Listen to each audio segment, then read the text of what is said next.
The story of the Underground Railroad by R. Conrad Stein. Illustrated by Ralph Canaday. Tice Davids ran for his life. Behind him, his master tramped over the fields. The master carried a shotgun. Davids raced up a hill. Thorns tore his clothing and scratched his skin.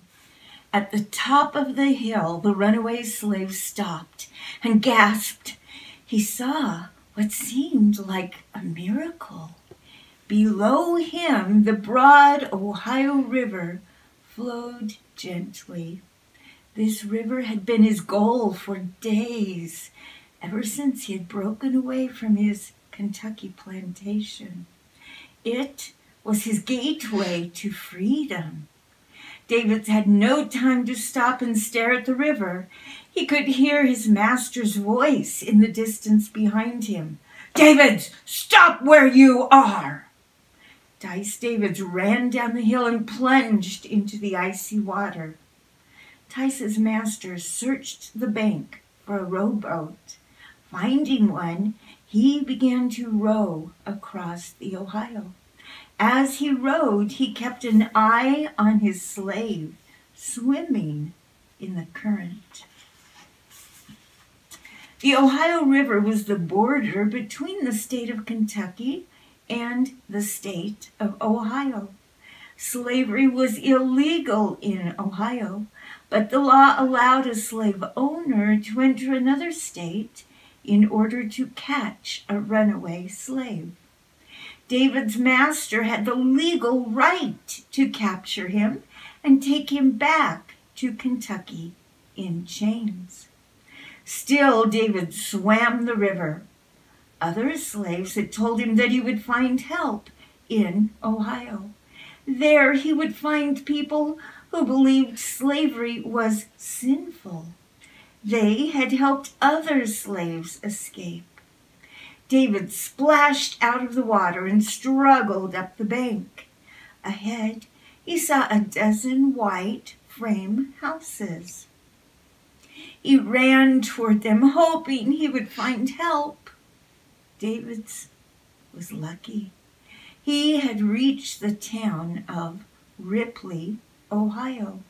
The people of Ripley hated slavery. The Rankin family lived in Ripley. John Rankin was a huge farmer who had 7 sons. The entire family hated even the idea of slavery. During the day, each family member took a turn keeping an eye on the river. They watched for runaway slaves. At night, the Rankins left a lantern burning on their porch. The light was a signal. It told fleeing slaves that help could be found in this house. David ran through the back street. Suddenly, he heard someone call, "Over here! Over here!" He looked up and saw one of the Rankins' sons. The young man was holding open the door of the Rankin house. He motioned Davids inside. The boat rowed by the slave owner bumped into the mud on the Ohio side of the river.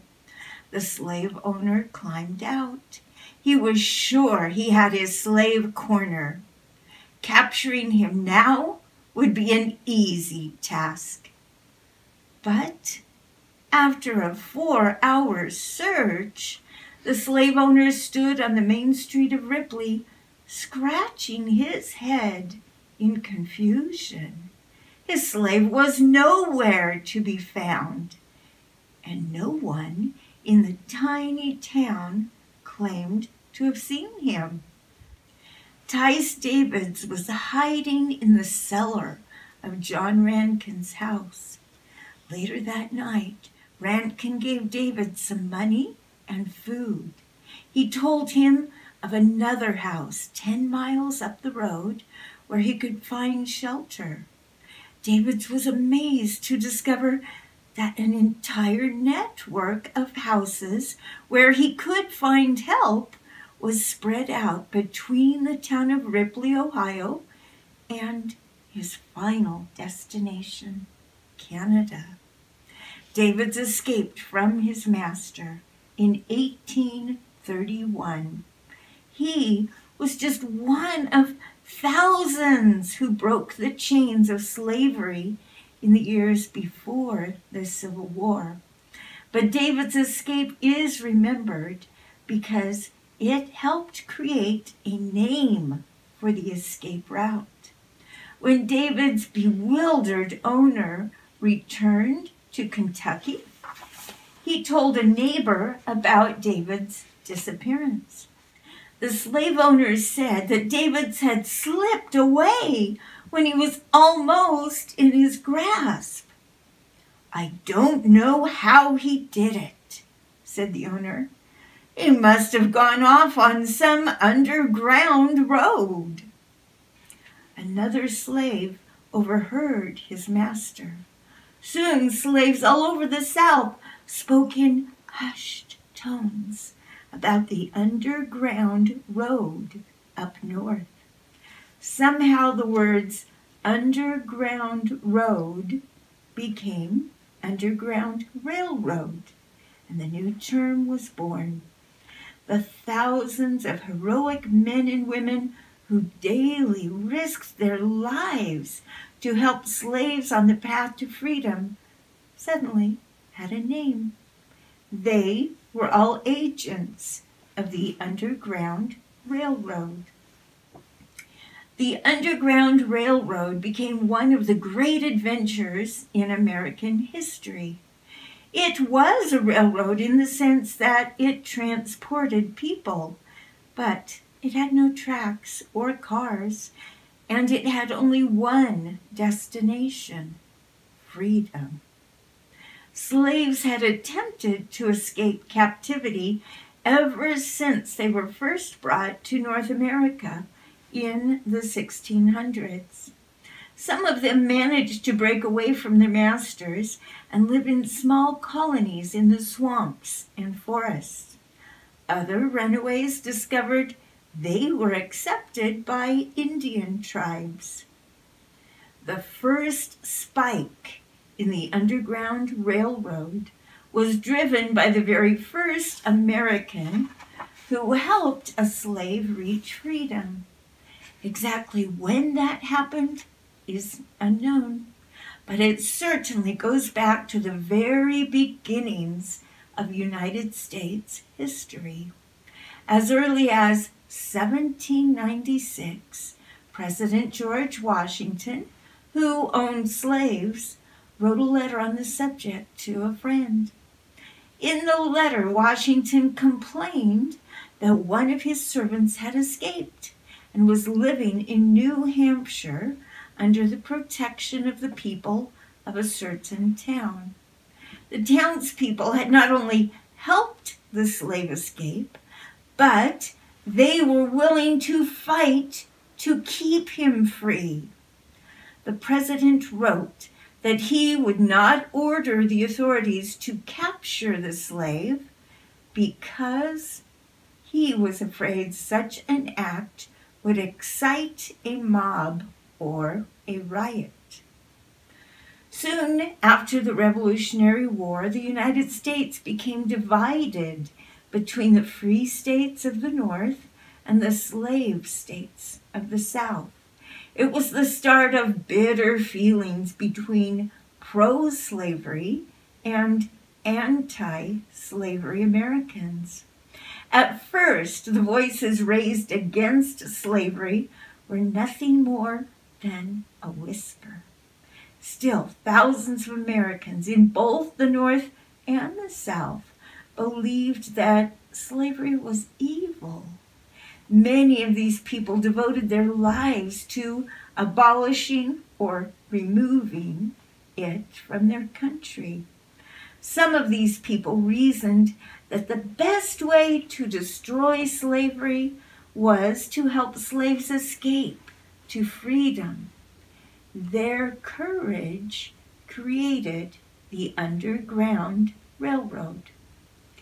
When the term Underground Railroad came into use, the anti-slavery agents began using railroad language to describe their work. Thus, those who served as guides for escaped slaves became conductors. The houses giving shelter to runaways were called stations. The man or woman who owned the house was the station master, and the escaped slaves were the passengers. A few famous Underground Railroad names will always be remembered, but most agents lived and worked in secrecy. Today we think of the men and women who were devoted to helping slaves escape as heroes. Before the Civil War, however, anyone assisting an escaped slave was committing a dangerous criminal act. If caught, he could be sent to prison. He could even be put to death. Easily the most dangerous job on the Underground Railroad was being a conductor. The conductor's task was to journey to the south, help slaves break away from their masters, and take them to the north. In the slave states, conductors risked being put to death by hanging. One famous conductor was a white man from the South named James Fairfield. Fairfield had grown up on a plantation in Virginia. His family owned many slaves. When he was a child, Fairfield's best friend was a black slave boy named Bill. James and Bill fished and swam together. It didn't matter to either of them that one was a slave and the other free. As they grew older, however, they both began to understand how wicked it was that one was free to leave the plantation while the other was not. Even though Bill belonged to Fairfield's uncle, the friends made plans for Bill's escape. One day when Fairfield left the plantation for a trip, he took Bill along and smuggled him all the way to Canada, where slavery did not exist. In Canada and in black communities in the northern states, Fairfield met other escaped slaves. Many of them asked him to find and free members of their families who were still held captive down south. They were even willing to pay for his help. Almost always, Fairfield agreed to help. He became one of the most successful conductors on the Underground Railroad. He lived a life of daring. Once, he was shot and wounded. On another occasion, he was caught in an effort to free slaves. He was forced to serve a 5-year prison sentence in Kentucky.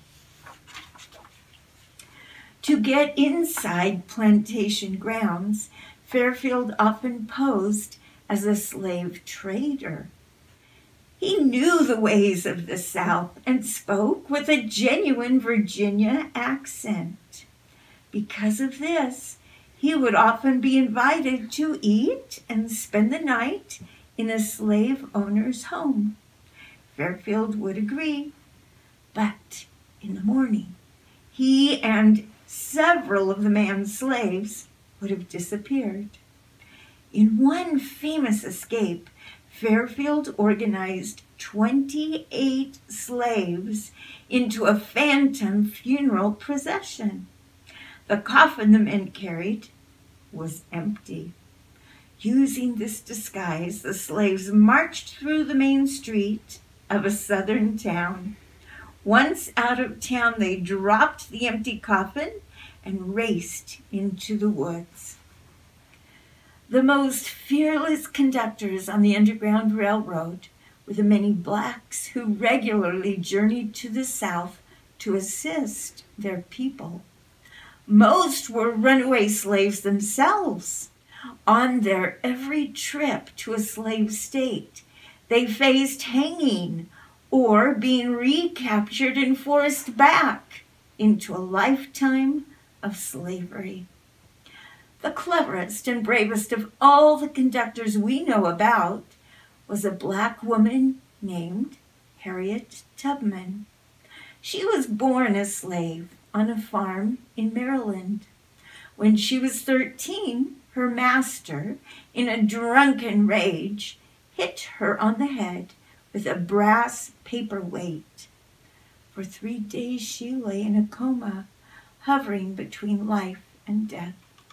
She finally awoke, but for the rest of her life she was troubled by a strange form of sleeping sickness. Without warning, she would fall into a deep sleep. When she awoke, she was unaware that she had passed out. Despite these spells, Harriet Tubman became the Underground Railroad's most famous conductor. When she was 19, Harriet sneaked away from her owner's farm. Traveling only at night and avoiding roads, she headed north. She did this by following the North Star. Harriet had strong faith in God. Before her escape, she had spent many hours in prayer and deep thought. "I had this out in my mind," she once said. "There was one of two things I had a right to: liberty and death. If I could not have one, I would have the other." After a long and dangerous journey, Harriet Tubman arrived in Philadelphia. There she believed that God spoke to her. He commanded her to return to the South and help other slaves reach freedom. Just a few months after her escape, Harriet went back to her old farm. She brought her sister and her sister's 2 children back north with her. This was the beginning of a brilliant career. Harriet was to take more than 300 passengers on rides through the Underground Railroad. Just the mention of her name made Southern slave owners furious.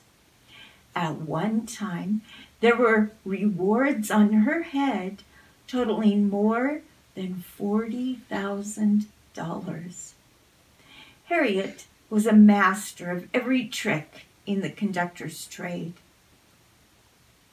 When necessary, she dressed men in women's clothing and women in men's. She often stole a slave owner's horse and wagon along with his slaves. Then she hid the runaways under fruits and vegetables and innocently drove the wagon down the road. One night, when her pursuers were close behind, she hid a group of slaves under a pile of manure. She gave them straws to breathe through. On another trip, she confused a posse chasing her by having her group board a train that was heading south.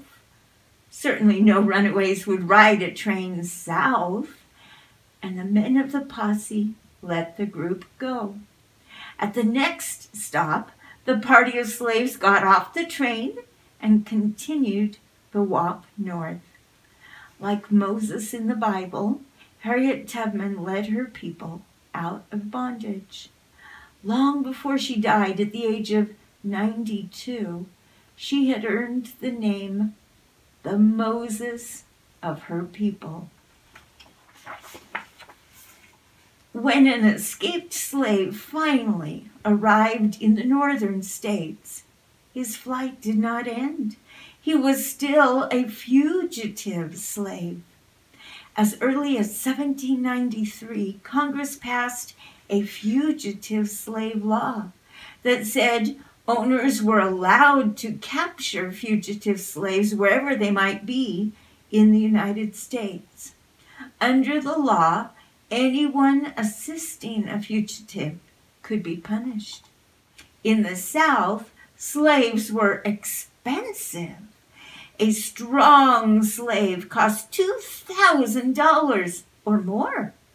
When a slave escaped, his owner usually tried desperately to get him back. In most cases, the owner did not pursue the slave himself.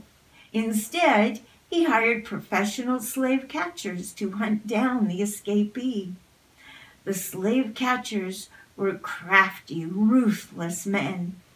Many of them had criminal records. Often, however, they were outwitted by agents of the Underground Railroad. Many underground stations had secret rooms where a slave could hide. One house even had a tunnel leading from the cellar to the woods outside. Some agents worked as peddlers. The horse-drawn wagons they drove had false bottoms that could conceal 2 or 3 fugitive slaves. In the northern border states, a constant war of nerves went on between station masters trying to hide runaways and slave catchers trying to capture them. One story from that period told of a station master who was also a tavern keeper. One day, a slave catcher came into his tavern asking if anyone had seen a fugitive he had been chasing. The tavern keeper claimed he had seen the slave just 15 minutes earlier. He added that the slave was wounded and should be easy to catch. So he suggested that the slave catcher have a glass of beer before continuing his chase. The slave catcher agreed, and the tavern keeper poured him a beer. Then another, and another, and another. Soon the slave catcher passed out on the floor. The slave, who had been hiding in the attic of the building, hurried on to the next station. Religious groups often aided escaped slaves. The most active of these were the slavery-hating Quakers. Quakers did have one handicap in their dealings with ruthless slave catchers. They could not lie. To a Quaker, telling even the smallest fib was a sin. One Quaker woman got around this by calling on still another Quaker belief. The woman was a station master, and one night a sheriff and a slave catcher pounded on her door. The sheriff had a warrant. He demanded to search the house for a fugitive slave. The woman said there was no slave in the house. Actually, the slave was hiding underneath her husband's bed. The sheriff told the slave catcher it would be a waste of time to search the house because Quakers never lie. After the 2 men left, the woman's husband was shocked at how she had so boldly told a lie. The woman explained she had not lied at all. According to her Quaker beliefs, there was no such thing as a slave. All men and women were born free. So she was actually telling the truth when she claimed there was no slave in the house. The safest havens for runaway slaves in the United States were in the black communities that grew up in the northern states. These towns and neighborhoods were made up mainly of former slaves. Some of them had bought their freedom. Some had been given their freedom by an owner, and some had run away so long ago that their owners had given up trying to capture them. The communities of free blacks accepted all runaways. They were also willing to fight to keep a fugitive free. Only a very foolish slave catcher would enter a settlement of former slaves to try to capture one and send him back to a life of slavery. The Underground Railroad had dozens of routes through Ohio and the New England states. Usually the end of these routes was Canada. Slavery did not exist in Canada.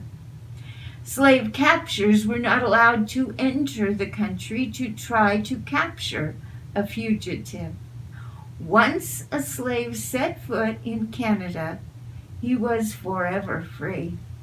A favorite song among slaves included these words: "O righteous Father, wilt thou not pity me and aid me to Canada, where all the slaves are free?" One of the great men of the Underground Railroad was a Quaker named Levi Coffin. He lived in southern Indiana. Coffin had grown up in North Carolina. He remembered riding with his father one day when he was 7 years old.